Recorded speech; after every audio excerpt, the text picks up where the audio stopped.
চোর, চাঁদাবাজ, দাঙ্গাবাজ, ফিতনাবাজ, খুনি, ধর্ষণকারী, হারামখোর, দেশটাকে অসাতলে তলিয়ে নিয়ে চলে যাচ্ছে, এই সমস্ত মানুষগুলোর পক্ষে স্লোগান দেওয়া হচ্ছে অমুক নেতার চরিত্র ফুলের মতন পবিত্র।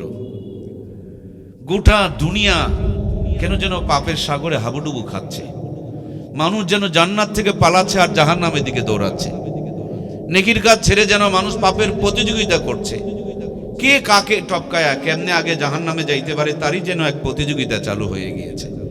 নর্মাল পাবলিক ভদ্র সাজার জন্য বিড়ি টানতেছে, বিড়িখোর প্রমোশন নিয়ে সিগারেট ধরতেছে, সিগারেট খোর আপডেট হবে এই জন্য মশলা বের করে আবার গাঁজা ভরতেছে।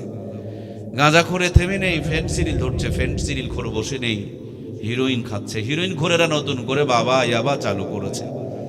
মা বোনেরা কি পিছিয়ে পড়েছে? নো নো, মায়েরা এগিয়ে চলছে। মোটা কাপড় ছেড়ে দিয়া পাতলা, এর চাইতে আরো পাতলা, তার চাইতে বেশি পাতলা, এখন যে যত পারে নিজের কাপড়টা চিরে ফেরে কেটে ছেটে নিজের ইজ্জতটুকু বের করে দেশের মানুষকে দেখাচ্ছে, জাহান্নামের দাওয়াত দিয়ে বেড়াচ্ছে আর মনে মনে নিজেকে ডিজিটাল স্মার্ট আর আপডেট মনে করছে। যখন পাপ করাটা সহজ আর পাপ থেকে বেঁচে থাকাটাই বড় কঠিন। সুন্নত তরিকায় বসে প্রসাব করলে ব্যাকডেট, আর কুকুরের মতন দাঁড়িয়ে পেন্টের চেনখান টান দিয়ে বল বিয়ারিং রিং পিস্টন বের করে ছচ্ছর করে ছেড়ে দিলে নাকি আপডেট। সত্য কথা বললে বোকা, আর মিথ্যা কথা বলে চালাক, জ্ঞানী, বুদ্ধিমান, বুদ্ধিজীবী। শরীর ঢাকা পোশাক বলে ব্যাকডেট, আর কাপড় পরে যারা দেখাচ্ছে এরা নাকি আপডেট। যখন পাপ করা সহজ আর পাপ থেকে বাঁচাই বড় কঠিন, সেই মুহূর্তে আপনাকে আমাকে সমস্ত গুনাহ থেকে বাঁচাইছেন কে? একটু কি জোরে বলা যায় না কে ভাই? আর একবার জোরে বলেন না কে? আমার আল্লাহ একটা ডাক যদি কবুল করে, এক ডাকেই মাফ করে জান্নাতি বানিয়ে দিতে পারে, আলহামদুলিল্লাহ। এজন্য প্রিয় ভাইয়েরা, আল্লাহ আমাদেরকে সমস্ত গুনাহ থেকে বাঁচায়া জান্নাতের পথ দেখায়া জান্নাতের বাগানে কবুল করেছেন। এটা যে জান্নাতের বাগান, আপনাদের কোনো সন্দেহ আছে? ওগো মালিক, এই জান্নাতি মানুষগুলোকে একসাথে একটু ওই জান্নাতে জায়গা করে দিও, বলুন আমিন। আল্লাহ, এই জান্নাতের বাগানকে তুমি আমাদের সবার নাজাতের জড়িয়া বানিয়ে দাও, আমরা পড়ি আমিন। প্রিয় ভাইয়েরা, এটা যে জান্নাতের বাগান, এই জন্য এলাকায় বহু মানুষ আছে, কিন্তু যাদের তকদিরে জান্নাত নেই ওই মানুষগুলো এখানে আসতে পারে না, বসতে পারে না। আমি মাদ্রাসার বারান্দায় তাবারক দেখে আসলাম। ওগুলো যখন বিতরণ করা হবে দেখবেন চার পাওয়ালা একটা জিনিস দৌড় মারবে। কি গো ভাই? কুকুর। কুকুর। তখন যদি আমিও দৌড় মারি, আপনাদের বলবো না, কুকুর যখন দৌড় মারে তখন যদি আমিও দৌড় মারি, তাহলে আমার আর কুকুরের পার্থক্য কি বলেন? আমার আর কুকুরের পার্থক্য আছে। আমার পা হলো দুইটা, কুকুরের পা, আমার পা আছে দুইটা, ওর পা চারটা। আমাকে বসার জায়গা দেওয়া হয়েছিল, কিন্তু আমার কপাল পোড়া, আমার তকদিরে জান্নাত নেই, এই জন্য আমি বসতে পারি নাই। কিন্তু কুকুরকে বসার জায়গা দেওয়া হয়।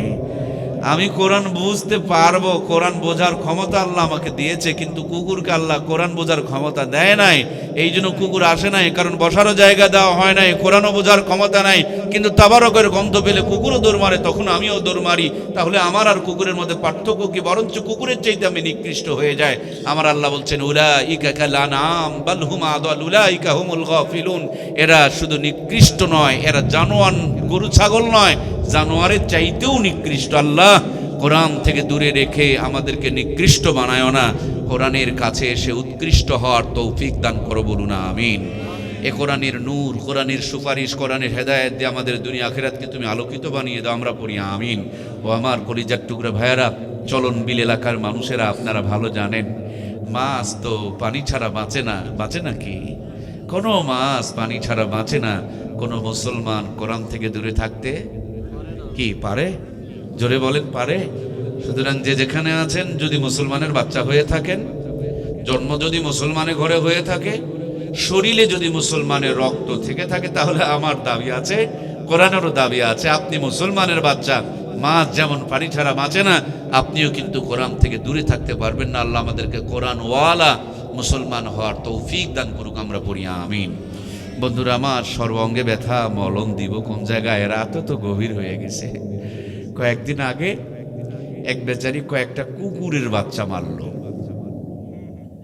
কুকুরের বাচ্চা মারছে, বুঝছেন? হায় আন্দোলন! ছোট্ট একটা বাচ্চা সহকারে মেয়েটাকে জেলে ঢুকাইছে।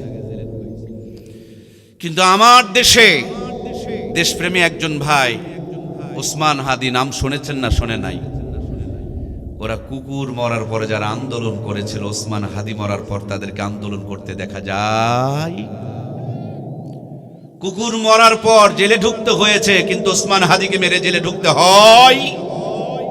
57টা সেনা অফিসারকে যেদিন মারা হলো, এই কুকুর মার্কা লোকগুলোকে সেদিন কিন্তু আন্দোলন করতে দেখা যায় নাই। আমার প্রিয় ভাইয়েরা, 24-এর মহান স্বাধীনতা, 71-এর স্বাধীনতাকেও সম্মান করি। খালি 71 বললে আগে যারা জীবন দিয়েছে তাদেরগুলোকে কিন্তু অস্বীকার করা হয়। সুতরাং 47 থেকে নিয়ে যত আন্দোলন হয়েছে, দেশ জাতির কল্যাণে যারা জীবন দিয়েছে সকলকে আমরা শ্রদ্ধা করি, সবার জন্য দোয়া করি, আল্লাহ প্রত্যেককেই জান্নাতের উচ্চ মাকাম দিক, বলুন আমিন। কিন্তু 71 নিয়ে পড়ে আছেন 24-এর 2000 জীবন, 30,000 পঙ্গু, রক্তের দাগ এখনো পর্যন্ত শুকায় নাই। আর আপনি পড়ে আছেন এখনো 55 বছর আগেকার ইতিহাস নিয়ে। এই কথার মধ্যেও তাদের ষড়যন্ত্র চক্রান্ত গন্ধ রয়েছে, কথা বলুন ঠিক কিনা? সুতরাং প্রিয় ভাইয়েরা আমার, বড়ই পরিতাপের বিষয়, আমরা যে স্বপ্ন, যে আশা, যে আকাঙ্ক্ষা নিয়ে এতগুলো জীবন দিয়ে দেশকে স্বাধীন করেছি, বলুন কত % স্বাধীনতার পর আপনাদের স্বপ্ন পূরণ হয়েছে? আমার তো মনে হয় 1%ও হয় নাই। মাঝে মাঝে আমার মনে হয় যে চোরের হাত থেকে বেঁচে ডাকাতের হাতে পড়ছি। যারা যারা কথা বলছেন না কেন, কি ভাই? চোরের হাত থেকে বেঁচে ডাকাতের হাতে পড়েছি। এখন নির্বাচন হবে তো মনে করেছেন অনেক কিছু হয়ে যাবে। নির্বাচন যেভাবে আগাচ্ছে ওভাবেই যদি হয়, আর সব সাদাবাজগুলোকে যদি আমরা ক্ষমতায় পাঠাই, তাহলে এই ছোট ডাকাত থেকে বেঁচে আবার বড় ডাকাতের হাতে পড়বেন। বিশ্বাস না হলে কাগজ নিয়ে আসেন, রক্ত দিয়ে লিখে দিয়ে যাচ্ছি। মাত্র কয়েকটা দিন সামনে অপেক্ষা করছে। সব মিলিয়ে আমার কাছে মনে হচ্ছে, আমার কলিজার টুকরা প্রাণপ্রিয় ভাইয়ের একটু গান লাগান, ডানে বামের সাউন্ড হবে, ওই সাউন্ডগুলোকে শোনার টাইম নাই। বন্যার পানি থেকে আমরা কেউ ভেসে আসি নাই। দেশের জন্য, মানবতার জন্য, স্বাধীনতার জন্য, এদেশের উন্নতি এবং কল্যাণের জন্য আমাদের সকলকে অ্যাক্টিভ থেকে আমাদের সামনের দিনে এগিয়ে যেতে হবে। নইলে আবারও বাংলাদেশটাকে ওই অশান্তি যারা তৈরি করেছিল তারা কিন্তু বিভিন্ন জায়গায় ওত পেতে বসে আছে আমাদেরকে গ্রাস করে নেওয়ার জন্য, কথা বলুন ঠিক কিনা? এজন্য প্রাণপ্রিয় ভাইয়ের আমার, সব কিছু মিলিয়ে আমার কাছে মনে হচ্ছে এত সমস্যা কেন? এতবার জীবন দিচ্ছি, এতবার রক্ত দিচ্ছি, এতবার স্বাধীন হচ্ছি, আবার অন্ধকার, আবার অন্ধকার, আবার অন্ধকার। কারণটা কি? কি হলো? কোন জায়গাতে আমাদের সমস্যা? এত পাম্প দিলাম, হাওয়া মেশিন দিয়ে পাম্প দিলাম, বড় জায়গায় পাম্প দিলাম, ছোট জায়গায় পাম্প দিলাম, কিন্তু পাম্প কেন চলে যায়? এই জন্য একটু লিক সারা দরকার আছে না নাই প্রিয় ভাইয়েরা আমার? এই জন্য আমার কাছে যেটুকু মনে হয়েছে, আল্লাহ রাব্বুল আলামিন এই পৃথিবী যখন অন্ধকারে ছেয়ে গিয়েছিল, তখন আল্লাহ তাআলা 2টা নিয়ামত দান করেছিলেন। একটা নিয়ামত দিয়েছিলেন মুহাম্মদুর রাসূলুল্লাহ সাল্লাল্লাহু আলাইহি সাল্লাম। একটু নবীজির নাম শুনলে দরুদ শরীফ পড়বো, আল্লাহ আমাদের জবানকে বরকতময় করুক, বলুন আমিন। নবীজিকে আল্লাহ দুনিয়াতে পাঠালেন, 40 বছর মেহনত করেছেন, একা নানান পদ্ধতি অবলম্বন করেছেন। আমরা শুধু আওয়ামী লীগ আর বিএনপি নয়, 1 দল, 4 দল, 14 দল, মহাদল, বিশ্বদল, এ সমস্ত আমরা শুধু নয়, আমার নবীও একটা সংগঠন তৈরি করেছিলেন, নাম দিয়েছিলেন হিলফুল ফুজুল। আপনাদের মনে আছে না নাই?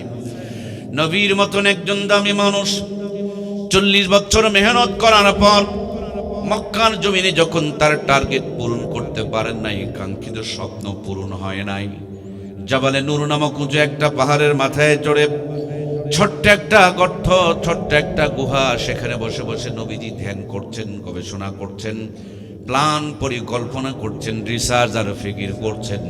নবীজি ছিলেন মুহাম্মদুর রাসূলুল্লাহ সাল্লাল্লাহু আলাইহি ওয়াসাল্লাম। আর আমার নবীর কাছে আমার আল্লাহ তাআলা দান করলেন কিতাবুল্লাহ, কালামুল্লাহ।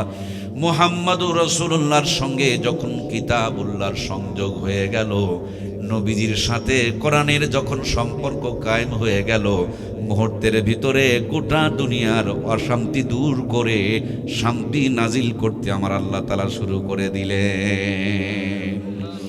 যেই পাহাড়ে আমার নবীর সঙ্গে আল্লাহর কোরআনের সম্পর্ক হয়েছে, ওই পাথরের পাহাড়টাকে আল্লাহ তাআলা আলোর পাহাড় বানিয়ে দিয়েছে। এই কোরআনুল কারীম এমন একটা ম্যাগনেট, এমন একটা চুম্বক, এমন একটা পরশ পাথর, এটা যেখানে যেমনি যেভাবে যতটুকু যার সাথে লেগেছে, কোরআনুল কারীমের ছোঁয়া লাগার কারণে প্রত্যেকটা জিনিসের শান মান মর্যাদা আর মর্তবাকে বাড়িয়ে দিয়েছেন কে?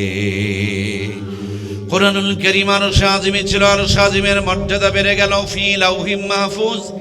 এই কোরআনুল কারীম একজন ফেরেশতা নিয়ে আসলেন, মুআল্লিমুল মালাইকা, ফেরেশতার মাঝে তিনি সর্দার হয়ে গেলেন। এই কোরআনুল কারীমটা পাথরের পাহাড়ে নাজিল হলো, পাথরের পাহাড়টারে আমার আল্লাহ তাআলা আলোর পাহাড় বানায়া দিলেন। এই কোরআনুল কারীম সামনের যে রমজানুল মুবারক আসতেছে, এই রমজান মাসে নাজিল হয়েছে। রমজানের মর্যাদাকে আল্লাহ তাআলা ৭০ থেকে ৭০০ গুণ পর্যন্ত বাড়ায় দিয়েছে। এই কোরআনুল কারীম একটি মুবারক রাত্রে নাজিল হয়েছে। লাইলাতুল কদরি খায়রুম মিন আলফি শাহর।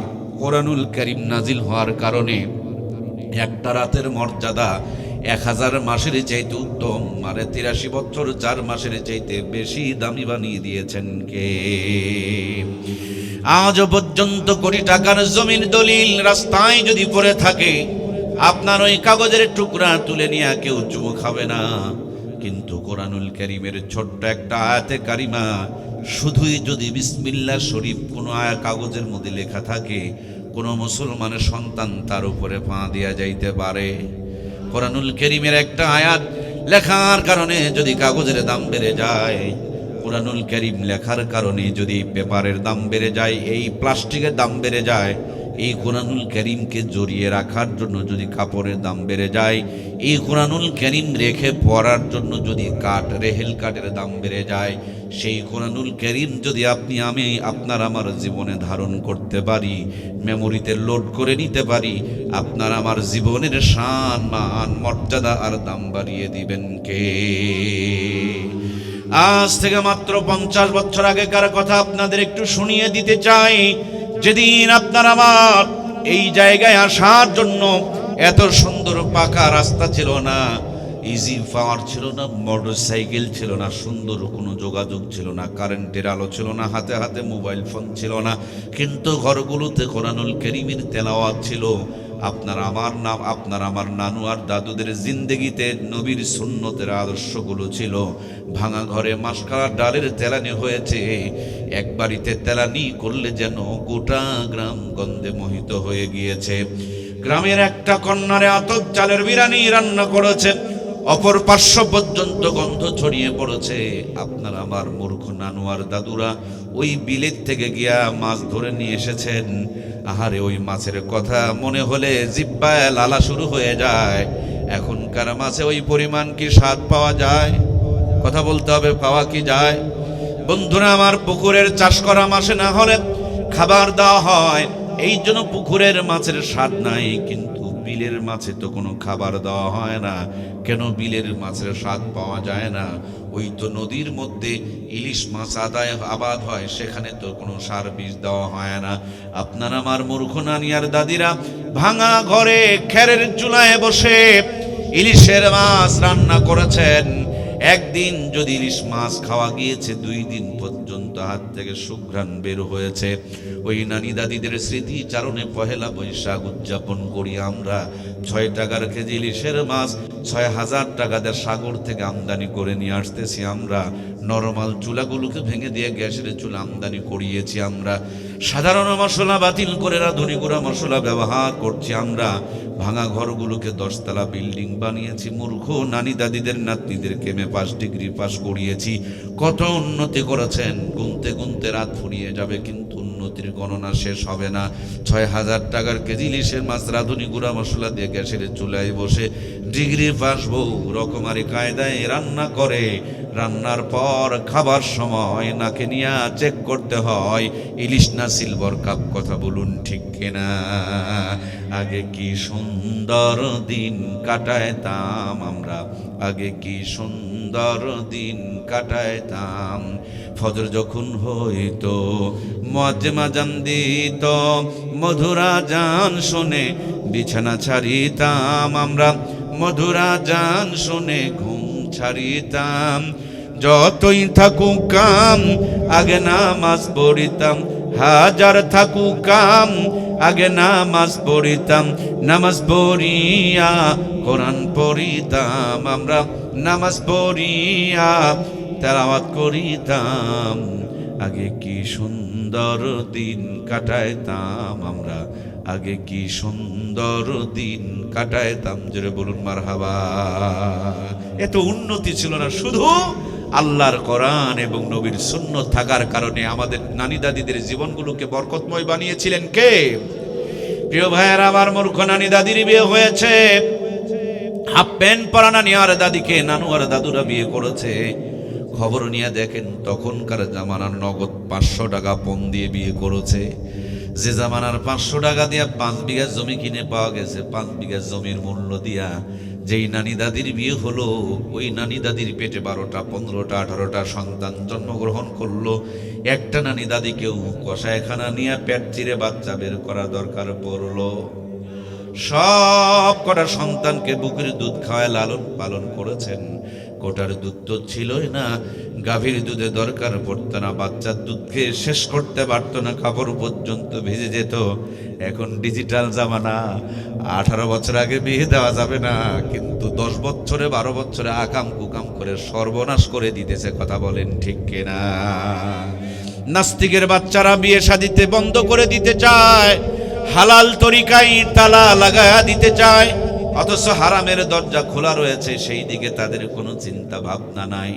18 বছর আগে তারা বিয়ে দিতে চায় না, বিয়ের পর পর বাচ্চাও নিতে চায় না, 25-30 বছরে বাচ্চা নিতে চায়। আগের থেকে নাটোরের বড় একটা গাইডি ডাক্তারের সাথে যোগাযোগ শুরু করে দেয়। পেটে বাচ্চা আসার পর ইসিজি এক্সরে আল্ট্রাসাউন্ড শুরু হয়ে গেল। কায়দায় না বেকায়দায়, শুকনাতে না নরমালে, ভিটামিন আছে না নাই, ক্যালসিয়াম আছে না নাই, মিনারেল আছে না নাই, আয়রন আছে না নাই, জিঙ্ক আছে না নাই, হাজার তরিকার পদ্ধতি চালায়, কিন্তু মাথায় কাপড় রাখতে জানে না, পেটের ভুঁড়িটাও ঢেকে রাখতে পারে না, ওড়না গলায় পেঁচায় রাখে, নিজের বুকটাও তারা ঢাকতে চায় না। এই জন্য 60 থেকে 70% মা বোনকে কষায়খানা নিয়ে পেট চিরে চিরে বাচ্চা বের করতে হয়। কথা বলুন ঠিক কিনা? এই জন্য প্রাণপ্রিয় ভাইয়েরা আমার, জীবন যদি সুন্দর করতে হয়, জীবনকে যদি শান্তিময় বানাতে হয়, জীবনকে যদি বরকতময় বানাতে হয়, ওই জীবনের মধ্যে কোরআন সুন্নাহর সম্পর্ক রাখার দরকার আছে না নাই? সব জায়গা অন্ধকার, এই জায়গা আলো, আলোর পিছনে কিন্তু লাইন আছে দুইটা, একটা হলো লাল তার আর একটা হলো কালো তার। লাল তার আর কালো তার ছাড়া যেমন আলো জ্বলবে না, মাইক কথা বলবে না, ফ্যানও ঘুরবে না, তেমনি কোরআন সুন্নাহর সংযোগ ছাড়া কখনো সুখী হওয়া যাবে না, ভালো থাকা যাবে না। কথা বলুন ঠিক কিনা?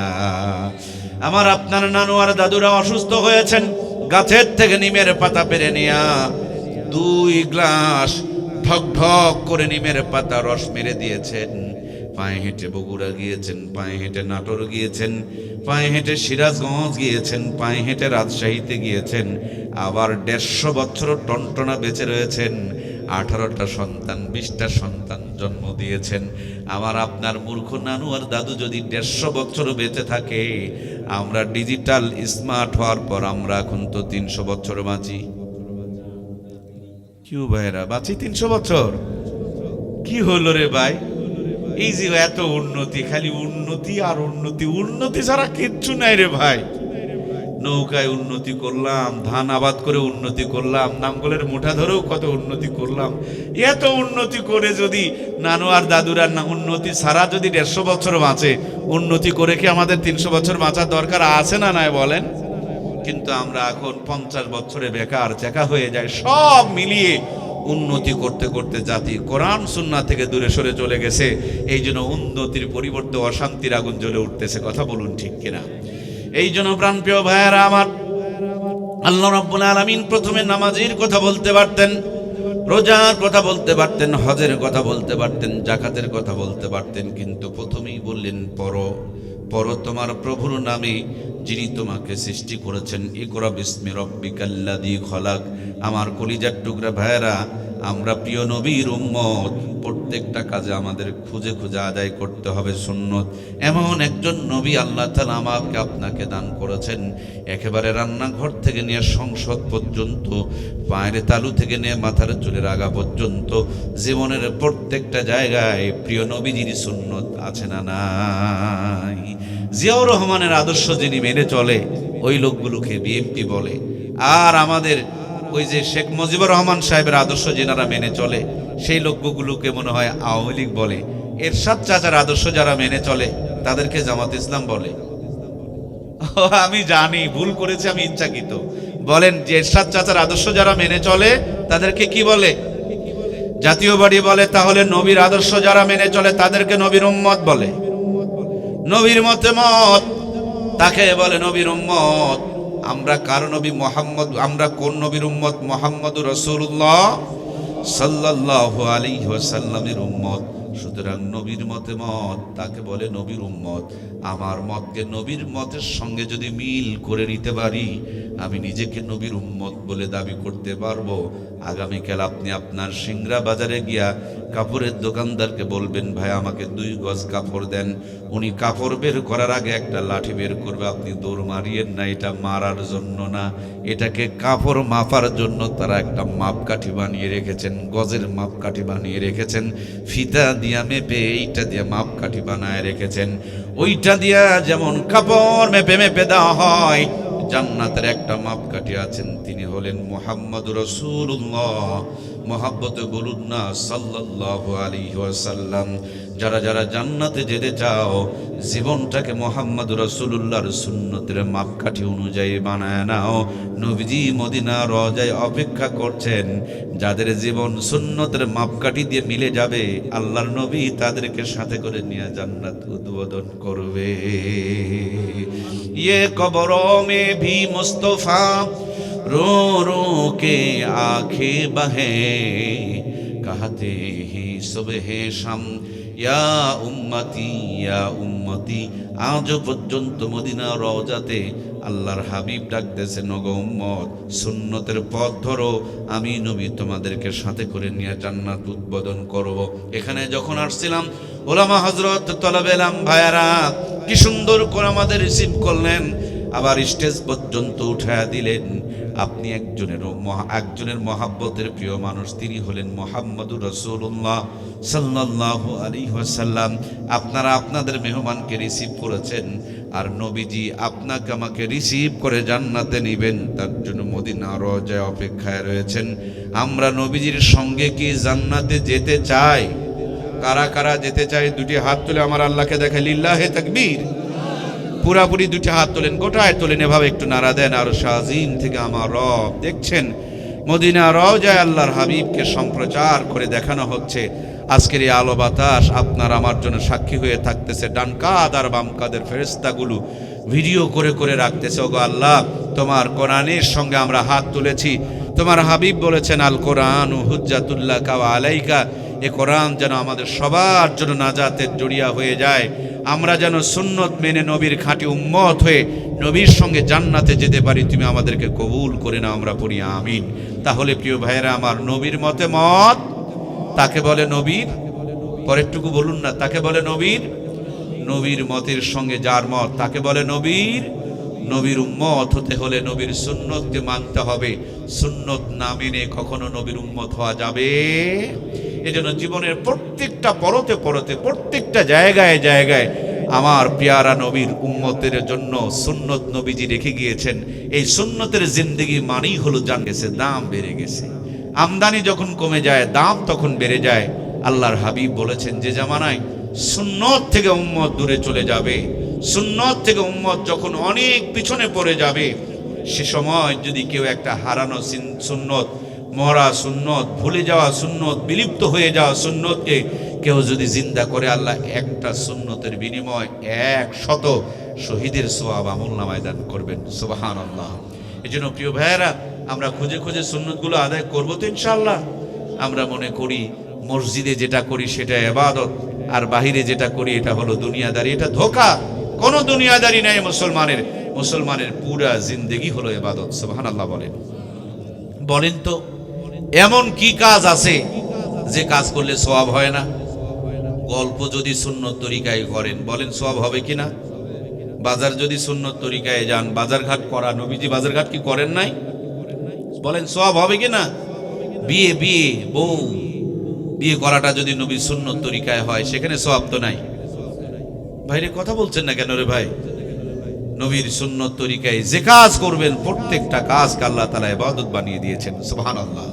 এই জন্য আল্লাহ তাআলা আমাদেরকে এমন জীবন দিয়েছেন যে সব জায়গাতে খালি সওয়াব আর সওয়াব, প্রত্যেকটা জায়গাকে আল্লাহ তাআলা ইবাদত বানিয়ে দিয়েছেন। যদি সব কাজগুলো ওই নবীর সুন্নতের মাপকাঠি অনুযায়ী হয়, আল্লাহ তুমি আমাদের সকলকে নবীর খাঁটি উম্মত হিসাবে কবুল করো, আমরা পড়ি আমিন। তাহলে জীবনের প্রত্যেকটা জায়গাতে নবীজির সুন্নত আছে আমাদের। আমরা সামনের দিকে গেলাম না, একটা জন্ম থেকেই ধরি, একটা বাচ্চা যখন জন্মগ্রহণ করবে, জন্মের পর পর ডান কানে আজান দাও, বাম কানে একামত দাও, এটা হলো সুন্নতের 1 নম্বরের প্রথম ডোজ। কেন? আমাদের বাচ্চাগুলো যখন জন্ম হয়, জন্মের পর দেখবেন আমাদের বাচ্চাদেরকে 6টা টিকা দেওয়া লাগে। টিকা দিলে গায়ে জ্বর হয়, টিকা দিলে বাচ্চা কান্নাকাটি করে, শরীর সবুজ হয়ে যায়, তারপর বাপ মা সন্তানকে টিকা দেওয়া। কেন? যে আগে যদি টিকা দেওয়া যায়, মৃত্যুর আগ পর্যন্ত 6টা রোগ হওয়ার আর সম্ভাবনা নাই। সুবহানাল্লাহ বলেন। বন্ধুরা আমার, রোগ থেকে বাঁচানোর জন্য যদি আপনি আপনার সন্তানকে টিকা দিতে পারেন, জাহান্নামের আগুন থেকে বাঁচার জন্য, নাস্তিকতার ভাইরাস থেকে বাঁচার জন্য, মুরতাদ যেন না হয়, সেই মুরতাদি থেকে বাঁচার জন্য আপনার আমার সন্তানগুলোকে সুন্নতের ডোজ মেনটেন করানোর দরকার আছে না নাই? এই জন্য জন্মের পর পর ডান কানে আজান দিয়ে দেন, বাম কানে একামত দিয়ে দেন। মেমোরির মধ্যে সারাটা জীবন আজান একামত ভাসবে। আপনার আমার সন্তানকে কেউ সহজে নাস্তিক আর বেঈমান মুরতাদ বানাইতে পারবে না। নইলে অল্প কিছুদিন আগে একজন কবি বললেন, ফজরে আজান যখন শুনি মনে হয় বেশ্যা তার খরিদ্দারকে ডাকতেছে। আমি চিন্তা করলাম, এত বড় নোংরা কথা মানুষ কিভাবে বলতে পারে? পরবর্তীতে ভেবে দেখলাম, কিছু কিছু সন্তান তো পতিতালয়ে জন্মগ্রহণ করে, জন্মের পর ডান কানে আজান হয় না, বাম কানে একমত পায় না, ঢুকেছিল ওই পতিতার আওয়াজ, সেটা তারা মেমোরিতে ঘুরতেছে আর মুখ দিয়ে বের হইতেছে। আমাদের বেশিরভাগ বাচ্চা এখন হাসপাতালে নিয়ে সিজার করে বের করা হয়। বাপ মার ব্যস্ততা বেড়ে যায়, আজান একামত পায় না। এই জন্য মুসলমানের ঘরে নাস্তিক মার্কা সন্তান পয়দা হচ্ছে। কথা বলুন ঠিক কিনা? আরো একজন বেয়াদব বলল, আমার কাছে আজানের চাইতেই কাউয়ার আওয়াজ ভালো লাগে। আমি চিন্তা করলাম, এত সাউন্ড থাকলে কাউয়ার আওয়াজের সাথে তুলনা করলো কেন? এখন আপনারাও বুঝবেন, দেখবেন কিছু কিছু বাচ্চা অবৈধ পন্থায় জন্মগ্রহণ করে, এদের বাপ মার পরিচয় নাই, এদেরকে ডাস্টবিনের কিনারে ফেলে দিয়ে আসা হয়। যাদের সন্তান নাই তারা দেখবেন ওই ডাস্টবিনের কিনার থেকে সন্তানকে নিয়ে লালন পালন করে। আসলে পড়েছিল ডাস্টবিনের কিনারে, সকালবেলা কাউয়া গিয়ে বসেছে, আজান একামত ঢুকে নাই, কাউয়ার আওয়াজ তার কানে ঢুকেছে, ওটাই তার মেমোরিতে বাজতেছে, এই জন্য মুখ দিয়ে ওই শব্দটাই বের হচ্ছে। সকালবেলা যদি কাঁচা একটা পেঁয়াজ দিয়া পান্তা খান, দুপুরে বিরিয়ানি খাবেন, বৈকালে নাস্তা করবেন, সন্ধ্যাবেলা ঢেকুর তুলবেন, সকালবেলা দেখবেন ওই পেঁয়াজের গন্ধটাই মুখ থেকে যেমন বের হবে। এই জন্য জন্ম দিলেই শুধু হবে না, জন্মের পর লক্ষ্য করে করে এই সুন্নতের আদর্শগুলো আপনার আমার সন্তানের ভিতরে ঢুকায় দেওয়ার দরকার আছে না নাই? এরপরেই আপনার আমার সন্তানটার জন্য একটা আদর্শ সুন্নতের ইসলামিক নাম রাখতে হবে। কালটু বল্টু, লালটু মুন্টু ঝন্টু রাখতে পারেন না। কয়েকদিন আগে মুফতি আমির হামজা ভাই, তার একটা কথা ভাইরাল হয়ে গেল আরাফাত রহমান কোকো ভাইকে কেন্দ্র করে। আসলে তিনি বোঝার জন্য হয়তো বা বলেছিলেন, আর মাউথ মিস্টেক হতেও পারে। আমি এগুলো নিয়ে ব্যাখ্যা বিশ্লেষণে যেতে চাই না। আমরা কেমনে আমরা মুসলমান হয়ে আমাদের সন্তানের নামগুলো যেমন তেমন রেখে দিতেছি, নাস্তিক বেঈমানের মতো রেখে দিতেছি, এটা মুসলমানের দায়িত্ব কর্তব্যের মধ্যে পড়ে না। আপনার আমার সন্তানের নাম হবে আব্দুল্লাহ, আব্দুর রহমান, মেয়ে যদি হয় নাম হবে ফাতেমা, মেয়ে যদি হয় নাম হবে মরিয়ম। হাদিসের কিতাবে এসেছে কিয়ামতের দিন আল্লাহ রাব্বুল আলামিন মরিয়ম বলে ডাক দিবে, দুনিয়ার সমস্ত মরিয়মগুলো উঠে দাঁড়ায় যাবে। সুবহানাল্লাহ। আল্লাহ বলবেন, আমি ঈসার মা এক মরিয়ম রে ডেকেছি, এতগুলো মরিয়ম দাঁড়িয়ে গেলা কেন?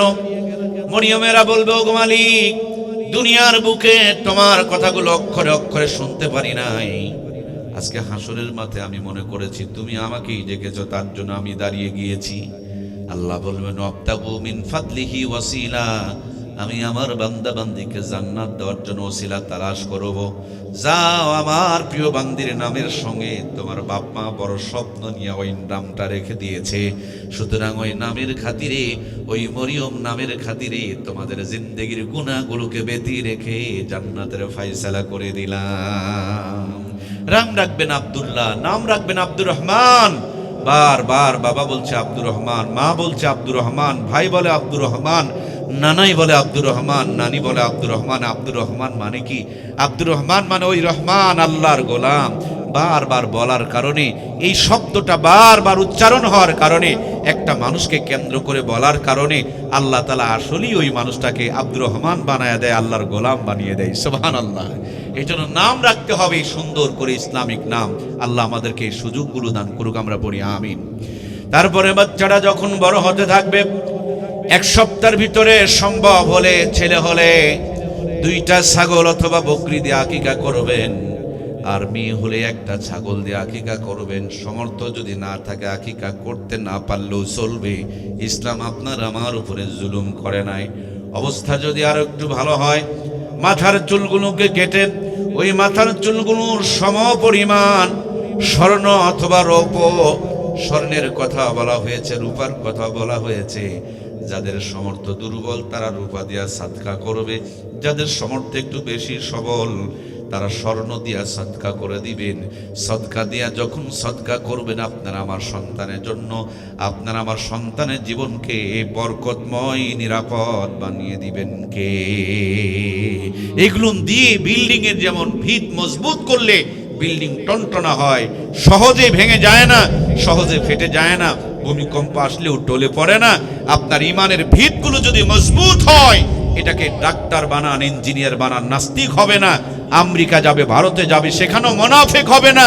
নির্বাচন করে এমপি হবে, মন্ত্রী হবে, রড চুরি করবে না, কম্বল চুরি করবে না। কথা বলুন ঠিক কিনা? এই জন্য ভিত দিতে হবে মজবুত করে। আল্লাহর হাবিব সেটাও আপনাকে আমাকে শিখিয়ে দিয়েছেন। এরপরে বাচ্চাটা যখন বড় হবে, এই বাচ্চাটা খেতে শিখবে। নবীজির জামানায় সাহাবা একরামের সন্তানগুলো যখন খেতে শিখতেন, আল্লাহর হাবিবের কাছে নিয়ে যাওয়া হতো। রহমাতুল্লিল আলামিন জান্নাতি জবান দিয়া আজোয়া খেজুরকে চাবায়া চাবায়া চাবায়া নরম করে বাচ্চাদের মুখের মধ্যে উঠায়া দিতেন।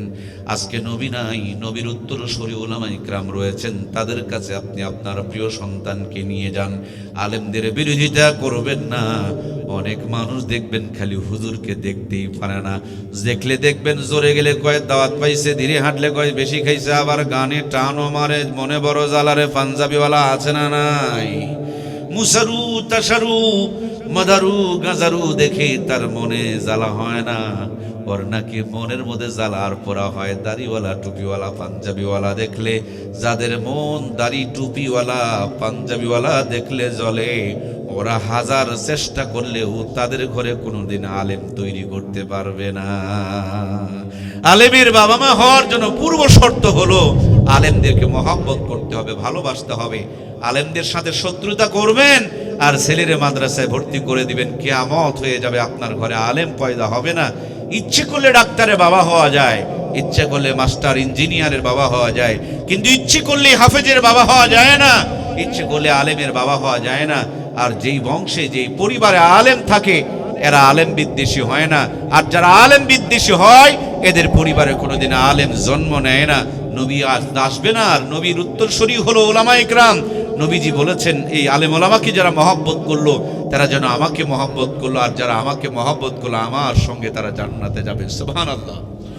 নবীজির একজন সাহাবী এসে বলেন, নবীগণ, আমরা যখন প্রচন্ড ক্ষুধার্ত থাকি, তৃষ্ণার্ত থাকি, পেরেশানগ্রস্ত থাকি, অসুস্থ থাকি, আপনার নুরানি বরকতি জান্নাতি চেহারাটা দেখলেই আমাদের ক্ষুধা তৃষ্ণা এবং কষ্টগুলো দূর হয়ে যায়। আপনি চিরকাল থাকবেন না, আপনি বিদায় হয়ে গেলে আমরা এই ক্ষুধা, এই তৃষ্ণা, এই বেদনা কেমন করে নিবারণ করব?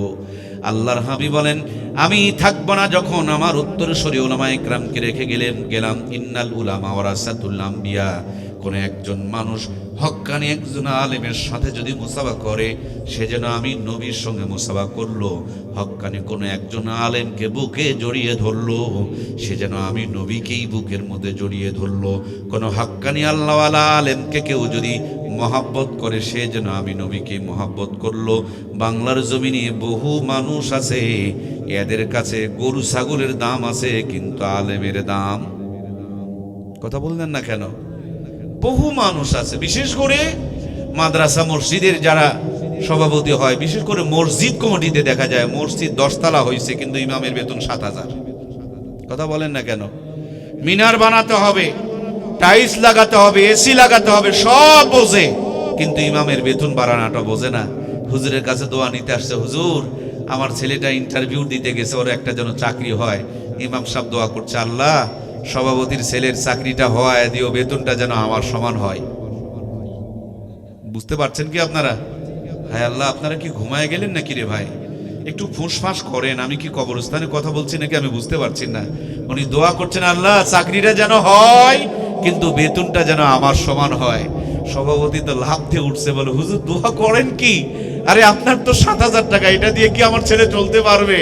ইমাম সাহেব বলেন, ওরে বেকুব, আমি যে 15 বছর থেকে আপনারে বলতেছি যে আমার এটাতে চলতে পারি না, আপনার ছেলের চাকরি না হতেই 7,000 টাকা চলতে পারবে না, এটা বুঝলেন, কিন্তু 15 বছরে আপনি এইটা বুঝলেন না যে আমি চলতে পারি না। এই সমস্ত সভাপতিদের জাহান্নামে যাওয়ার জন্য দ্বিতীয় কোনো আমলের দরকার নাই, এই এক আমলেই জাহান্নামে তারা চলে যাবে, সোজা যাবে, কোনো কৈফিয়ত দেওয়া লাগবে না, ঠিক কিনা? সুতরাং আলেমদেরকে মহব্বত করবেন, আলেমদেরকে ইজ্জত করবেন। অনেকেই বলে হুজুররা কি দিল? আরে হুজুররা কি দেয়নি সেটাই বলো। ওরা ভালো করে কোনোদিন মালকাস মেরে খেললো না, যাত্রা দেখতে গেল না, দাঁড়িয়ে প্রসাব করলো না, পার্কে কোনো মেয়ের অন্যা কারাকারি করলো না, হারাম খাইলো না, সে মানুষটা তো ইসলামের পক্ষে পুরো জীবনটাই দিয়ে দিল। এই মানুষকে নিয়ে যারা অতিরিক্ত এদেরকে নিয়ে বাড়াবাড়ি করে, চার দোকানে এদেরকে নিয়ে যারা নানানভাবে অসম্মান করা কথা বলে, এদের ভিতরে কিন্তু বড়ই খারাপ একটা অভ্যাস বিরাজ করতেছে। ফতোয়ার কিতাবে লেখা হয়েছে, আলেম ওলামার সঙ্গে ভিন্ন মত পোষণ করা, তাদের বিরোধিতা করা, তাদের সাথে শত্রুতা করা, এটা হলো কুফরি বলা হয়েছে। কুফরি, আলেম ওলামার সঙ্গে বিরোধিতা করা, এটা হলো কুফরি করার সমপরিমাণ শামিল। আলেম ওলামার যারা বিরোধিতা করে, মৃত্যুর সময় তাদের কালেমা নসিব হওয়ার সম্ভাবনা খুবই কম। এই জন্য খুব সাবধান থাকতে হবে, মুখ ফসকে যেন আলেমদের বিরুদ্ধে কথা বের না হয়। এরা নায়েবে নবী, আপনি যাই বলেন, নবী তো সার্টিফিকেট দিয়ে গিয়েছেন। আল্লাহ কোরআনে পরিষ্কার বলেছেন, ইন্নামা ইয়াখশাল্লাহ মিন ইবাদিহিল উলামা, নিশ্চয়ই উলামায়ে কিরাম আমি আল্লাহকে বেশি ভয় করে, এটা আল্লাহর ঘোষণা। আল্লাহ কিয়ামতের দিন বিচার করবে, একটা পর্দা টেনে দিয়ে বিচার করবে, ওপেনলি বিচার করবে না। আর আপনার বউ ভুল করে, আপনার মা ভুল করে, আপনার ভাই ভুল করে, কোনোদিন চার দোকানে বলেন না কোন দেশের কোন আলেম ভুল করছে, চার দোকান গরম করে ফেলতেছে, তার মানে আলেমদেরকে নিচু করার জন্য, খাটু করার জন্য কৌশলে তারা ষড়যন্ত্র করছে। কথা বলেন ঠিক কিনা? এই জন্য প্রাণপ্রিয় ভাইয়েরা আমার, নবীজির জামানায় সাহাবায়ে কিরামদের সন্তান ভূমিষ্ঠ হলে আল্লাহর নবীর কাছে নিয়ে যেতেন। রহমাতুল লিল আলামিন জান্নাতি জবান দিয়ে আজওয়া খেজুরকে চাবায়া চাবায়া বাচ্চাদের মুখের মধ্যে উঠায়া দিতেন। আজকে নবী নাই, নবীর উত্তরসূরি ওলামায়ে কিরাম রয়েছেন। আপনি আপনার কলিজার টুকরা সন্তানকে হক্কানি একজন আলেমের কাছে নিয়ে যান, যারা জিকির করে, কোরআন শরীফ তেলাওয়াত করে, দরুদ শরীফ পড়ে, সত্য কথা বলে, হারাম খায় না, চগলখড়ি করে না, ওই সমস্ত আল্লাহওয়ালার জবান দিয়া আপনার আমার সন্তানের জবান যদি উদ্বোধন করে দিতে পারি, জীবন চলে যাবে ওই জবান দিয়া ঈমান বিধ্বংসী নাস্তিক মার্কা কোনো কথা বের হবে না। সুবহানাল্লাহ। তারপরে বাচ্চাটা যখন বড় হবে, এই বাচ্চাকে আপনার ডাক্তার বানানোর স্বপ্ন থাকতে পারে, মাস্টার বানানোর স্বপ্ন থাকতে পারে, এমপি মন্ত্রী ইঞ্জিনিয়ার বানানোর স্বপ্ন থাকতে পারে, কিন্তু সাবধান রে মুসলমান, আগেই ডাক্তার বানাতে যে না, আগে ইঞ্জিনিয়ার নয়, আগে মাস্টার নয়, আগে কিন্তু ইমানদার বানাতে হয়। বিল্ডিং বানানো দরকার, আপনি তো এই মাটি নিয়ে সোজা বিল্ডিং তৈরি করতে শুরু করেন না। রাস্তা বানানো দরকার, এই মাটি দিয়ে তো রাস্তা বানান না। ব্রিজ বানানো দরকার, এই মাটি দিয়ে তো রাস্তা বানান না। আপনি এগুলোন বানানোর আগে যেমন ইট বানান, ইট বানানোর পর যার দরকার রাস্তা বানায়, যার দরকার ব্রিজ বানায়, যার দরকার বিল্ডিং বানায়। বাংলার জমিনে সবচেয়ে বড় সমস্যা হলো আমরা ইমানদার না বানিয়ে কেউ ডাক্তার বানাই, কেউ মাস্টার বানাই, কেউ এমপি বানাই, কেউ মন্ত্রী বানাই, কেউ চেয়ারম্যান বানাই, কেউ মেম্বার বানাই, কেউ পুলিশ বানাই, কেউ র্যাব বানাই, কেউ সেনাবাহিনী বানাই। এগুলো যদি ইমানদার বানাইতে পারতাম, প্রত্যেকটা জায়গাতে রহমত বরকত আসতো। ইমানদার না বানানোর কারণে সব জায়গাতে আযাব গজব চালু হয়ে গেছে। কথা বলুন ঠিক কিনা? এই জন্য যা বানাবেন বানান, সবার আগে সর্বপ্রথম ইমানদার বানান। এই যে মাটির উপরে বসে আছেন, এই মাটি দিয়েই কিন্তু ইট বানানো হয়, কিন্তু এই ইট বানানোর কিছু তরিকা আছে প্রিয় ভাইয়েরা। মাটি আর পানি মিক্সার করে ইটের একটা ফার্মায় ঢুকায়া রোদের মধ্যে কয়েকটা দিন শুকায়া লিমিটেড টেম্পারেচার মেনটেন করে যখন তাপ দেওয়া হয়, মাটি আর মাটি থাকে না, মাটি তখন খাঁটি হয়ে যায়। চুলার মধ্যে সারা জীবন আগুন জ্বলে, চুলার মাটি পানিতে ফেলে দিলে গলে যায়। ইটের ভাড়ায় কিন্তু সারা জীবন আগুন জ্বলে কি? ইটের ভাড়ায় সারা জীবন আগুন জ্বলে না, মাত্র কয়েকটা দিন আগুন জ্বলালে মাটি খাঁটি হয়ে যায়। মাটি পানিতে ফেলে দিলে আর কোনো প্রবলেম হয় না। এই জন্য আপনার আমার সন্তানগুলো জন্মের পর লেখাপড়া যখন শিখবে, প্রথম শিক্ষাটা ইকরা বিসমি রাব্বিকাল্লাযী খলাক, এটা দিয়ে শুরু হবে। প্রথম শিক্ষাটা কোরআনের শিক্ষা হবে, প্রথম শিক্ষাটা ইমানের শিক্ষা হবে। ইমানদার বানানোর পর এটাকে ডাক্তার বানাবেন, ডাক্তার বাটপারি করবে না। মাস্টার বানাবেন, মাস্টার আর প্রাইভেট বাণিজ্য করার জন্য স্কুলে ফাঁকি মারবে না। ইঞ্জিনিয়ার বানাবেন, রডগুলো বিক্রি করে দিয়ে রডের পরিবর্তে বাঁশ ঢোকাবে না। এই জন্য সবার আগে সর্বপ্রথম আমরা আমাদের সন্তানগুলোকে ইমানদার বানাবো। আমার এই ছোট্ট কথাটা কে কে বুঝতে পেরেছেন? দুটি হাত তুলে আল্লাহকে দেখাবো। লিল্লাহে তাকবীর। আল্লাহ আমাদের হাতগুলোকে কবুল করো, আমরা পড়ি আমিন। তাহলে সম্মানিত প্রাণপ্রিয় ভাইয়েরা, সবার আগে সর্বপ্রথম আমরা আমাদের সন্তানগুলোকে ইমানদার বানাবো। ইমানদার যদি বানাইতে পারেন, বাস আপনার সন্তানটা নিরাপদ হয়ে গেল। ইট যে বানিয়ে ফেলেছেন, এবার পানিতে দেন, সাগরে দেন, ব্রিজ বানান, রাস্তা বানান, বিল্ডিং বানান, সব মজবুত হবে, সব জায়গায় শান্তি এবং নিরাপত্তা বিরাজ করবে। ইমানদার বানাতে হবে প্রিয় ভাইয়েরা আমার। আল্লাহ নবী বলেছেন, কিয়ামতের পূর্বে এমন সময় আসবে, সকালবেলা মানুষ বাড়ির থেকে ঈমান বের হবে, সন্ধ্যাবেলা বেঈমান হয়ে ফিরবে। হাতের মধ্যে জ্বলন্ত আগুনের টুকরা নিয়ে থাকা সহজ হবে, তার চাইতে বড় কঠিন হবে ঈমানের উপরে টিকে থাকা। বর্তমান সিচুয়েশন কিন্তু তার চাইতে বড় কঠিন ঘোলা হয়ে আসতেছে, ঠিক কিনা? অল্প কয়েকদিন আগে একজন বাউল বের হলো। বাউল কেমন করে ফাউলামি শুরু করলো? সে কোরআনুল কারীমের অবব্যাখ্যা করতে গিয়া বলেন, কুল আউযু বিরাব্বিন নাস মালিকিন নাস ইলাহিন নাস। সে বলছেন নাস মানে মানুষ, অথচ উনি বলছেন নাস মানে হলো নাচানাচি। আল্লাহ নাচতে বলেছেন, নাউজুবিল্লাহ। জোরে বলেন। একজন মানুষ যদি কোরআনুল কারীমকে নিয়ে এইভাবে অপব্যাখ্যা করে, বলুন তো দেখি তার কি ঈমান থাকতে পারে? কথা বলতে হবে প্রিয় ভাইয়ের আমার, সাদাকে সাদা বলতে হবে, কালোকে কালো বলতে হবে। কোন মানুষ যদি কোরআনুল কারীমের অপব্যাখ্যা করে, ওই মানুষটার ঈমান থাকতে পারে না। তার মানে মুহূর্তের মধ্যে লোকটা বেঈমান হয়ে গেল। আর একদল মানুষকে দেখলাম ওই বাউল ফাউলের পিছনে রাস্তায় দাঁড়ায়া মানববন্ধন শুরু করেছিল। কথা বলুন ঠিক কিনা?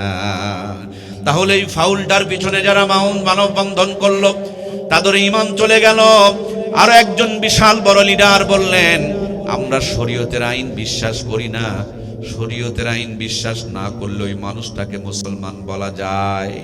শরীয়তের আইনের ভিত্তিতে আমার বাবার সাথে মায়ের বিয়ে হয়েছে, এই জন্য আমি হালাল জাদা। এক্ষুনি যদি আমি শরীয়তকে অস্বীকার করে ফেলে দেই, তখন দেখবেন আমি হয়ে যাব হারাম জাদা। শরীয়তের ভিত্তিতেই আমার বিবির সঙ্গে যখন আমার বিয়ে দেওয়া হয়েছে, ইসলামী শরীয়ত অনুযায়ী মুর্শেদুল আলম মর্তুজার সঙ্গে অমুকের মেয়েকে বিয়ে দেওয়া হলো, এক্ষুনি যদি আমি শরীয়তকে অস্বীকার করি, আমার বউ তালাক হয়ে যাবে, আমার সন্তানগুলো জারজ হয়ে যাবে। মাথার মধ্যে যদি আল্লাহর কোরআন থাকতো, মুখ দিয়া এই ফাউল কথাগুলো বের হইতো না। কথা বলুন ঠিক কিনা? আমরা মাঝে মাঝে মিছিল করি, অমুকের গালে গালে জুতা মারো তালে তালে। প্রিয় ভাইয়েরা, কেন জুতা মারছেন? বলে সে ইসলাম বিদ্বেষী। আমি বলি জুতা মারিয়েন না, জুতাটা সামলান। আপনার ছেলেকে, আপনার মেয়েকে, আপনার ভাই বোন নাতিকে আপনিও তো কোরআন শেখান নাই। ওরা আগে নাস্তিক আর মুরতাদ হয়েছে, আপনারগুলো পরে নাস্তিক আর মুরতাদ হতে যাচ্ছে।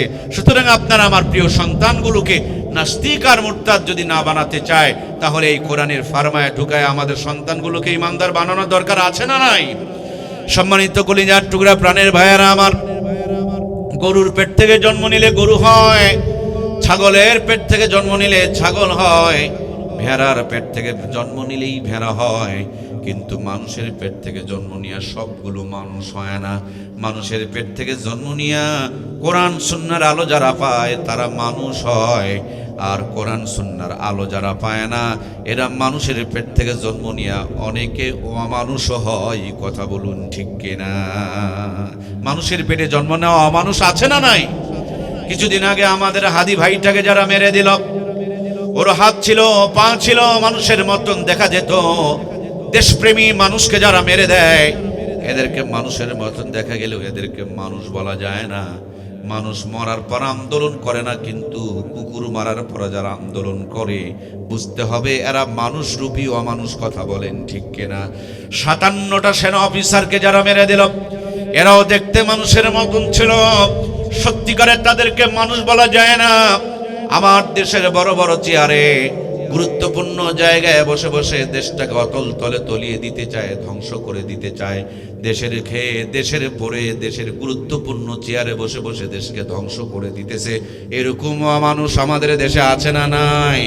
কম্বল চুরি করে যারা, গম চুরি করে যারা, জনগণের হক মারে যারা, বাপ মাকে বাড়ির থেকে বের করে দেয় যারা, পাতলা কাপড় পরায়া বউকে নিয়ে মার্কেটে মার্কেটে ঘুরে যারা, মুসলমানের ঘরে জন্ম নিয়ে কুকুরের মতন দাঁড়িয়ে প্রসাব করে যারা, নামাজ বাদ দিয়ে কিরণমালা কটকরি পাখির সাউন্ড ঘর থেকে বের করে যারা, এদের সবগুলোকে মানুষের মতন দেখা যায়, কিন্তু সত্যিকারের তাদেরকে মানুষ বলা যায় না।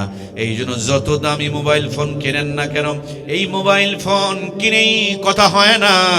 এই মোবাইল ফোনে ছোট্ট একটা জিনিস ঢুকাতে হয়, সে জিনিসটার নাম হলো সিম কার্ড। সিম কার্ডটা যখন গ্রামীণে ঢুকাবেন দেখবেন গ্রামীণের নেটওয়ার্ক পাবে, বাংলা লিঙ্কে ঢুকাবেন বাংলা লিঙ্কের নেটওয়ার্ক পাবে। তেমনি আমরা আমাদের সন্তানগুলোর মেমোরিতে যদি আল্লাহর কোরআন ঢুকিয়ে দিতে পারি, ওরা জান্নাতের নেটওয়ার্ক পাবে, যেখানে থাকবে নামাজ পড়বে, সত্য কথা বলবে, নবীর সুন্নাত তরিকায় চলবে। এই জান্নাতের নেটওয়ার্ক থাকার কারণে দুনিয়াদারি করতে করতে আল্লাহ তাআলা তাদেরকে জান্নাত পর্যন্ত পৌঁছায় দিবে। এই জন্য প্রাণপ্রিয় ভাইয়েরা আমার, আমাদের প্রিয় সন্তানগুলোকে কোরআনওয়ালা বানাতেই হবে। কোরআনওয়ালা যদি বানাইতে পারি, দুনিয়ার জীবনকে আল্লাহ বরকতময় বানায় দিবেন। আর কোরআনওয়ালা যদি না বানাইতে পারি, টাকা থাকবে, পয়সা থাকবে, গাড়ি থাকবে, বাড়ি থাকবে, মগর শান্তি থাকবে। জীবনে বহু দেখেছেন সাপের খেলা, বাঘের খেলা, বানর খেলা। এরপর স্বামী উসমান নামক একজন ভাই ছিল, খালি বলতো লাভ দিয়ে খেলা হবে, খেলা হবে। আবার আওয়ামী লীগ বিএনপি তো বহুত খেলা দেখেছেন, আর্জেন্টিনা ব্রাজিলের খেলা দেখেছেন, মেসি নেইমারের খেলা দেখেছেন। আজকে আপনাদেরকে একটু জান্নাত আর জাহান্নামের খেলা দেখাইতে চাই।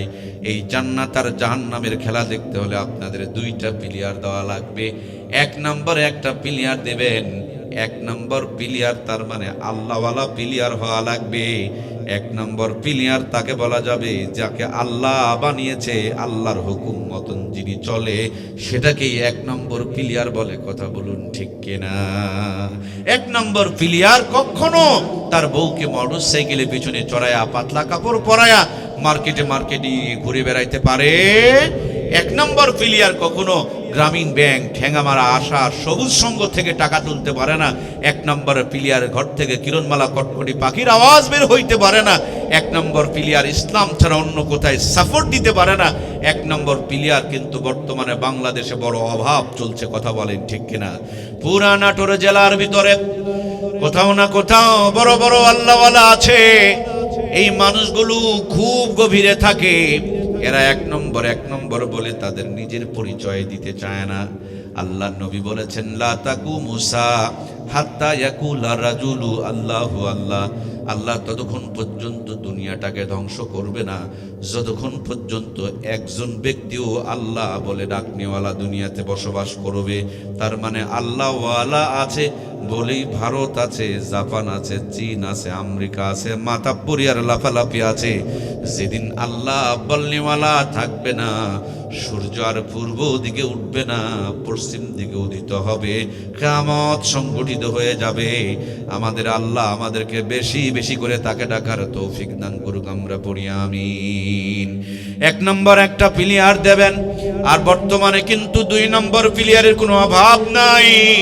নামাজ পড়ে, তারপরে জমিনের মধ্যে গিয়া দেখবেন জমিনের আল ঠেলে হজ করতে যায়, মেয়ের মাথায় হাত দিয়ে দোয়া করে, আর ছেলের জন্য জমি সবগুলো লিখে দেয়। এরকম দুই নম্বর হাজী সাহেব আছে না নাই?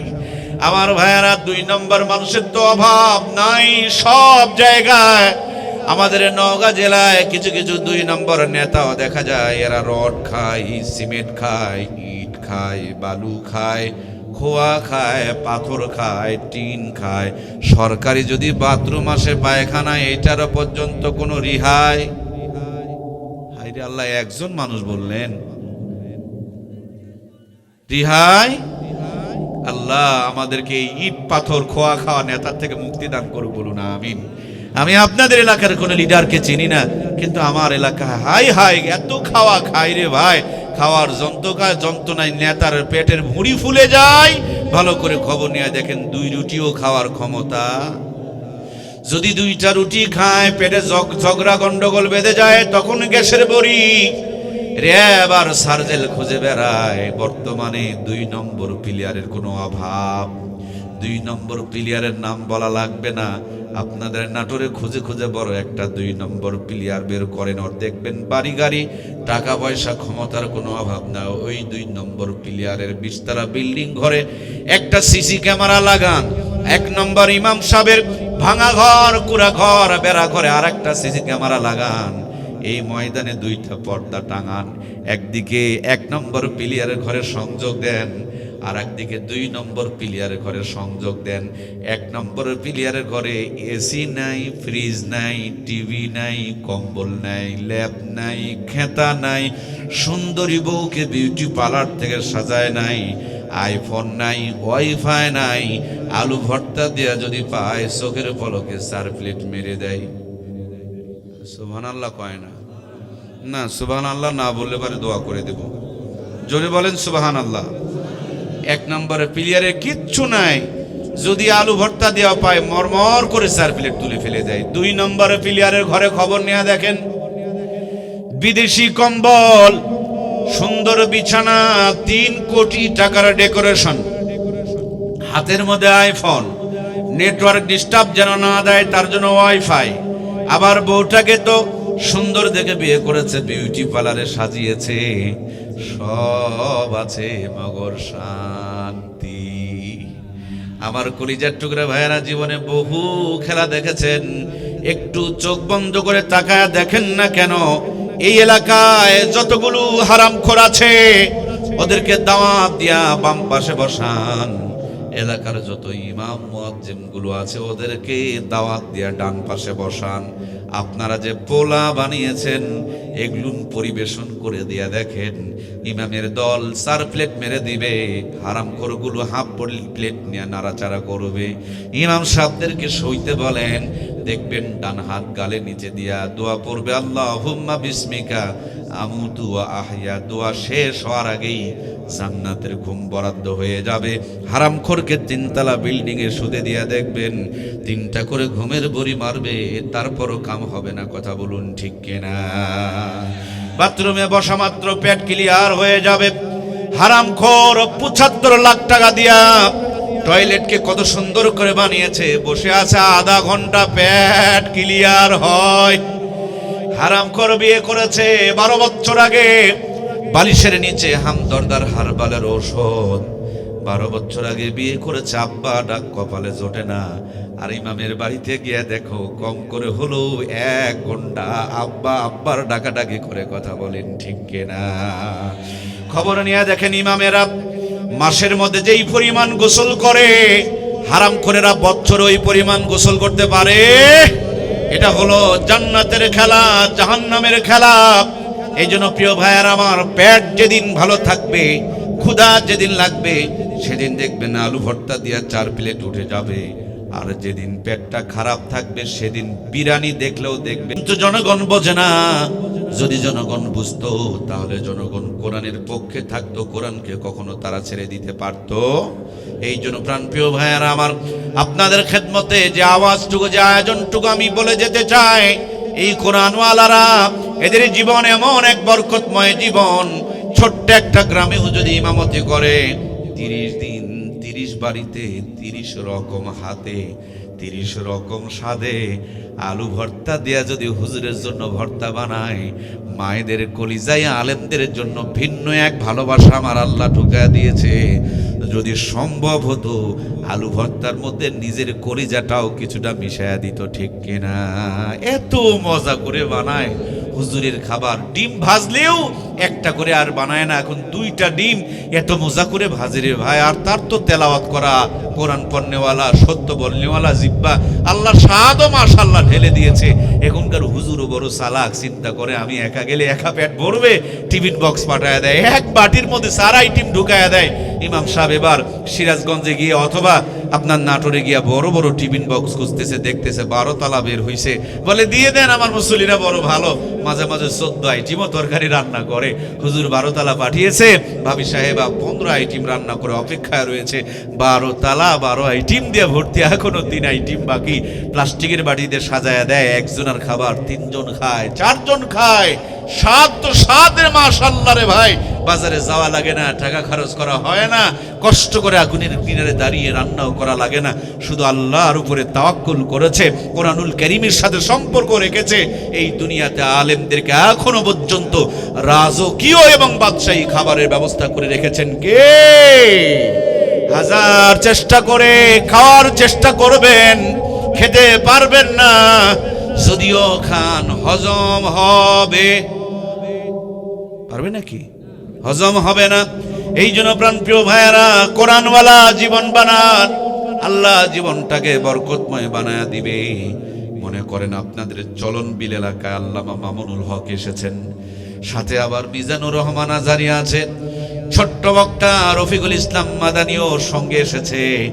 চলন বিলের কোনো একটা চার দোকানে যদি চা খেতে বসে, ভাইয়ের আমার দোকানদার যদি চিনতে ফেলে দেয় যেটা মামুনুল হক আর ওইটা মিজানুর রহমান আজহারি, বলুন তো দেখি আদর যত্ন তো কম হবে? কি রে ভাই, কথা বললেন না কেন রে ভাই? আদর যত্ন কি কম হবে? চা খেতে খেতে মিষ্টি প্যাকেটিং হয়ে যাবে। ওনারা বড় মানুষ, একে অপরের আপ্যায়ন করার জন্য চার দোকানের সামনে গিয়া টাকা দেওয়ার পারাপারি করবে। দোকানদার হাতটাকে ধরে নিয়ে চুমু খেয়ে 5,000 টাকা ঢুকাইয়া দিয়ে বললো, হুজুর আমি বুঝি নাই আপনারা আমার এই ভাঙা ঘরের মেহমান হবেন, যদি বুঝতাম তাইলে খাসি রান্না করে নিয়ে অপেক্ষায় থাকতাম, যদি বুঝতাম এই চলন বিলের সুন্দর মাছগুলো আপনার জন্য রেডি করে রাখতাম। আমার 14 গোষ্ঠীর কপাল, আমার দোকানে মামুনুল হক এসেছেন, উনি ওখান থেকে বের হয়ে পানের দোকানে যাবে, পানের দোকানদার যদি চিনতে পারে, জীবনের সর্বোচ্চটুকু অভিজ্ঞতা দিয়ে তারে সুন্দর করে পান খাওয়া দিবে, আবার বেঁধে দিবে। রিক্সায় যদি চড়ে, রিক্সাওয়ালা যদি চিনতে পারে, হাতের মধ্যে চুমু খেয়ে টাকা নিবে না, বলবে দোয়া করবেন। তার মানে দুনিয়াতে রাজা বাদশাহ এমপি মন্ত্রী দেখেছি আমরা, যতদিন ক্ষমতা ততদিন সালাম পায়, ক্ষমতা চলে গেলে জনগণ ঝাঁটার জুতা নিয়ে তাদেরকে খুঁজে বেড়ায়। আর কোরআনওয়ালারা এমন এক মুকুটহীন সম্রাট, এদের কোরআনের সাথে সম্পর্ক থাকার কারণে দুনিয়া খেরাতে ইজ্জত মর্যাদা বাড়িয়ে দিয়েছেন কে? আমি দেখেছি আমার কলিজার টুকরা প্রিয় ওস্তাদ আল্লামা আহমদ শফি সাহেবকে আমার নিজের চোখে দেখা। বহুবার হুজুরের জুতাগুলো সোজা করার জন্য আমি চান্স নিয়েছি, কিন্তু আমি যাওয়ার আগেই দেখি কে যেন জুতাগুলোকে নিয়ে বগরে দাঁড়িয়ে আছে। তার মানে কোরআনের সঙ্গে হুজুরের সম্পর্ক, খালি হুজুরের দাম বাড়ে নাই, কোরআনের সঙ্গে সম্পর্ক থাকার কারণে হুজুরের দাম বেড়েছে তো বেড়েছে, হুজুরের পায়ের জুতারও দাম বাড়িয়ে দিয়েছেন কে? আজকে যখন আমি এখানে আসছিলাম, বড় একটা ছাত্র ভাই আমার জুতাগুলো সোজা করে দিচ্ছিলেন, আমি বলছি লাগবে না রে ভাই। সে মানে এটুকু মনে করছে যে এই কোরআনওয়ালার সাথে তার পায়ে জুতাটা সোজা করে দিয়া আল্লাহ যদি আমার দিলটাকে সোজা করে দেয়, এই কোরআনওয়ালাদের নিসবতে যদি আমাকেও কোরআনওয়ালা বানায় দেয়, সেজন্য তারা আলেমদের জুতা সোজা করে দিতে চায়। আপনি মাঝে মাঝে এসে দেখবেন আপনার মাদ্রাসার মুহতামিমের জুতাগুলো সোজা হয়ে আছে, তার মানে উনি করেন নাই, কোরআনের সাথে থাকার কারণে কোরআনওয়ালাদেরকে যারা চিনেছে তাদের জুতা পর্যন্ত আল্লাহ তাআলা তাদের জুতারও ইজ্জত বাড়িয়ে দিয়েছে, জুতা আল্লাহ সোজা করে দেওয়ার জন্য মানুষের কলিজায় মহব্বত ঢেলে দিয়েছে। সুতরাং দুনিয়াতে এমপি মন্ত্রী রাজা বাদশার চাইতে কোরআনওয়ালাদের সম্মান ইজ্জত আর মর্যাদা কম না বেশি?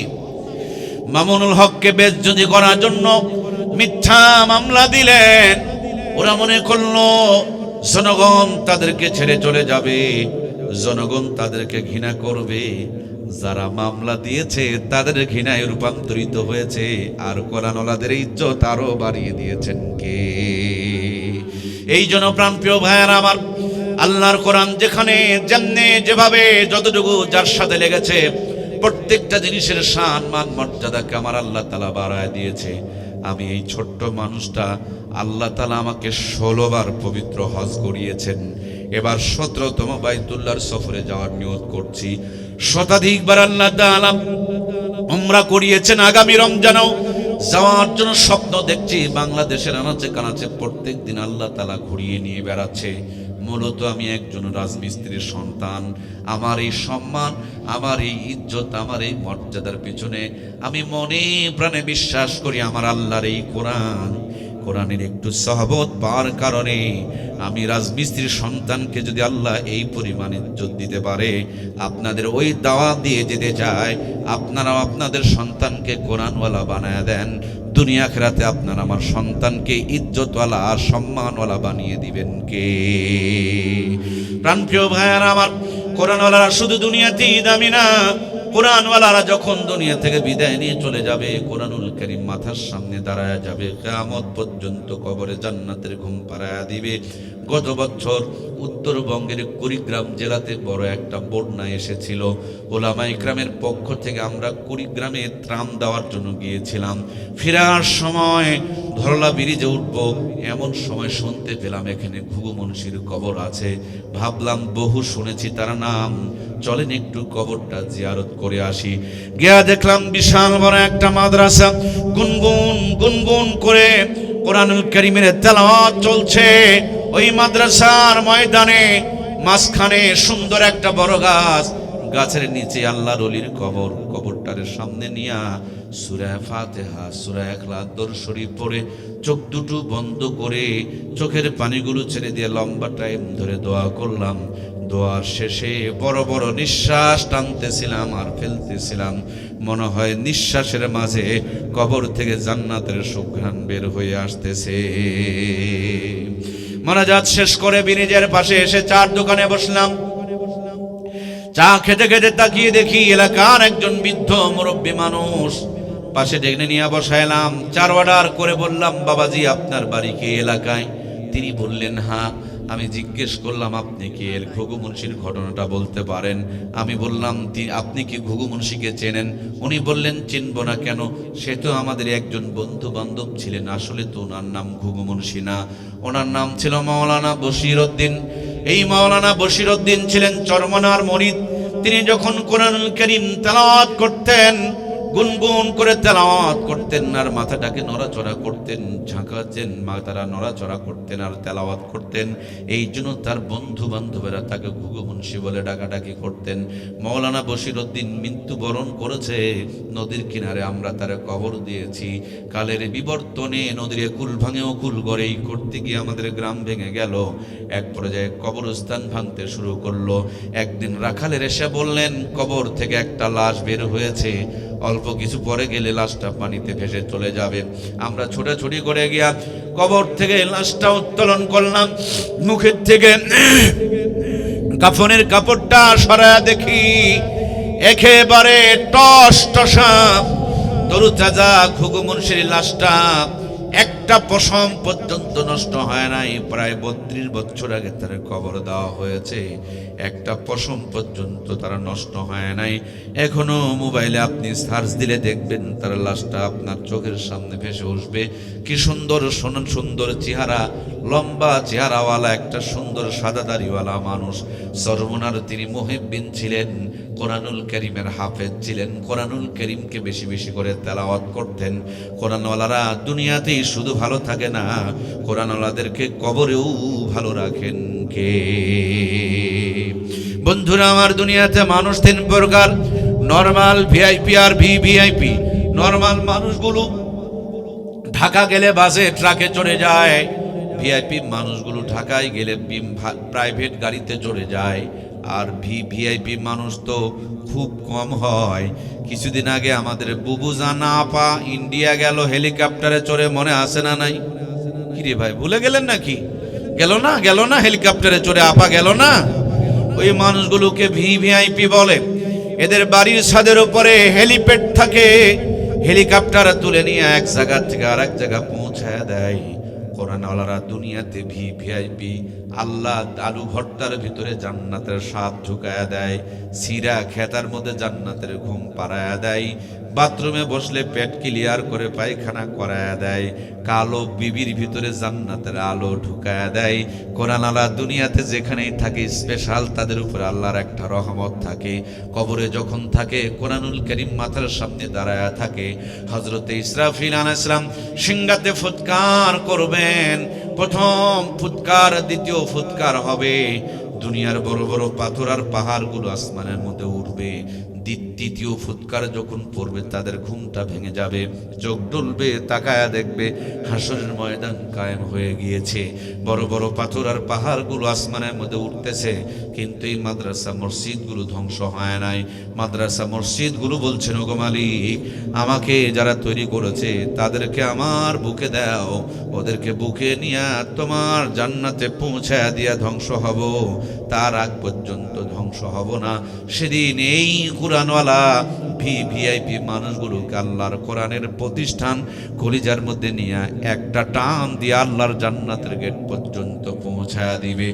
জান্নাতের গেটে যাওয়া মাত্র একজন ঘোষক ঘোষণা করে বলবে, ইকরা ওয়ারাতিল কামা কুনতা তুরাতিল ফিদ দুনিয়া।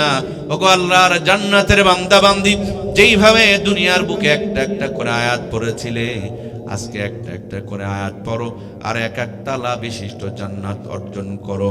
সুতরাং আল্লাহর কোরআনের পক্ষে থেকে ভিআইপি হয়ে এই কোরআনের সুপারিশ নিয়ে কে কে জান্নাতে যেতে চাই, আর একবার আল্লাহর কোরআনের সঙ্গে দুটি হাত তুলে আমার আল্লাহকে দেখায় লিল্লাহে তাকবীর। হাতগুলো একটু পুরাপুরি তোলেন ভাই, আমাদের হাতগুলো আল্লাহর কোরআনের সঙ্গে আল্লাহ কবুল করে নেক, আমরা পড়ি আমিন। ওগো মালিক, এই গভীর রজনীতে যে সময় বহু মানুষ ঘুমের ঘরে, সে সময় তোমার কোরআনের পক্ষে হাত তুলেছি, আমাদের হাতগুলোকে কোরআনের জন্য কবুল করো, বলুন আমিন। খেয়াল করবেন, আমরা কি কোরআনের পক্ষে থাকবো তো ইনশাআল্লাহ? আমরা কোনোদিন কোরআনের বিপক্ষে যাব না তো? বুঝেন, আমরা কোরআনের বিপক্ষে যাব না তো ইনশাআল্লাহ?